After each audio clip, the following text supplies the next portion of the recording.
Assalomu alaykum hurmatli vatandoshlar va odatdagi yangiliklarimizni boshlaymiz. Boshlashdan oldin katta iltimos, meni ko'rayotgan bo'lsangiz, podpiskani bosinglar. Podpiska bizning kanalimizga rivojlanishiga juda ham yordam beradi. Iltimos, shuni bosib qo'yinglar. Moskva hamda Moskva oblasti va Sankt-Peterburgdagi hamyurtlarimizga 10 yillik stajiga ega ishonchli dokument xizmatlarini taklif qilamiz. Registratsiya va uni продление qilish, трудовой договор, уведомление, spravkalar, проверка bazalar xizmatlari mavjud. Muhim eslatma, Amina ilovasi to'liq ishlamaganligi sababli registratsiya qilmaganlar zudlik bilan ushbu xizmatdan foydalaning. Hoziroq ekrandagi raqamlarga qo'ng'iroq qiling yoki WhatsAppdan yozing. Tezkor xabar. Rossiyadan qaytib o'tgan avtobus Qozog'istonda YTHga uchradi. O'zbekistonlik 2 fuqaro halok bo'ldi. Assalomu alaykum qadrli mehmon, videodan to'liq xabardor bo'lish uchun videoga like va podpiska tugmalarini bosib qo'ying. 7 dekabr kuni Qozog'istonning Oqto'ba viloyatida yuz bergan yo'l transport hodisasida o'zbekistonlik 2 fuqaro halok bo'ldi. Bu haqda O'zbekistonda favqulodda vaziyatlar vazirligi xabar berdi. Qayd etilishicha, soat 08:57 da Oqto'ba viloyatidan o'tgan respublika ahamiyatiga ega avtomobil yo'lining 1028-kilometrda Perm-Toshkent yo'nalishida harakatlanayotgan Yutong rusumli avtobus yon tomonga arqa ag'darilib, yo'l transport hodisasi sodir bo'lgan. Oqibatda avtobusda bo'lgan 49 yo'lovchidan 5 nafari vafot etgan. Ulardan 2 nafari o'zbekistonlik bo'lgan.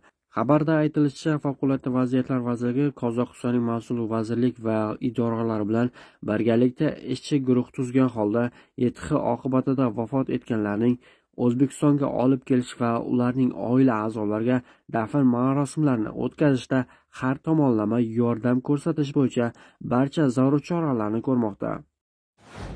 Siyosiy maslahatchi Igor Dmitriyev o'z maqolasida O'zbekiston, Tojikiston va Qirg'izistondan kelgan mehnat migrantlari mavjud integratsiya qiyinchiliklarga qaramay boshqa mintaqalardan kelganlarga nisbatan sezilarli afzalliklarga ega ekanligini ta'kidlaydi.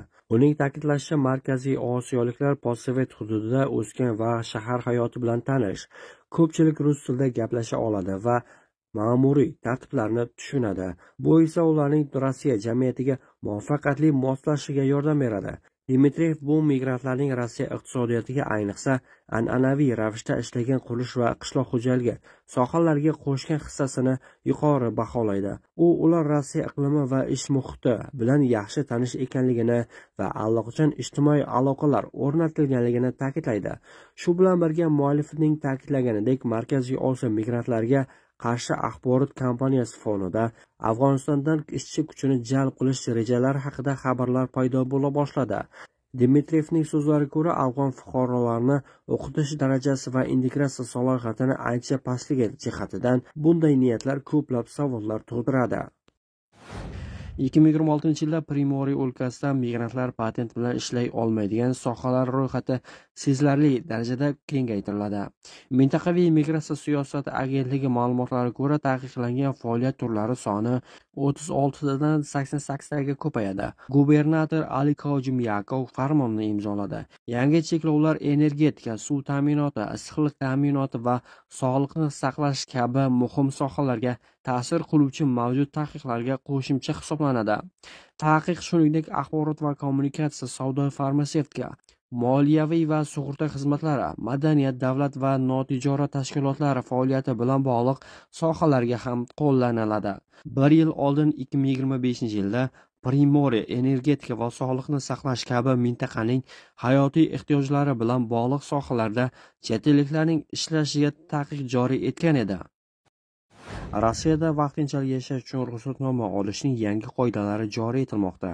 2 dekabr kuni e'lon qilingan prezident farmoniga ko'ra, ayrim toifadagi chet elliklar soddalashtirilgan tartibda rus tili, tarixi va Rossiya qonunchiligidan imtihon topshirmasdan RVP olishlari mumkin.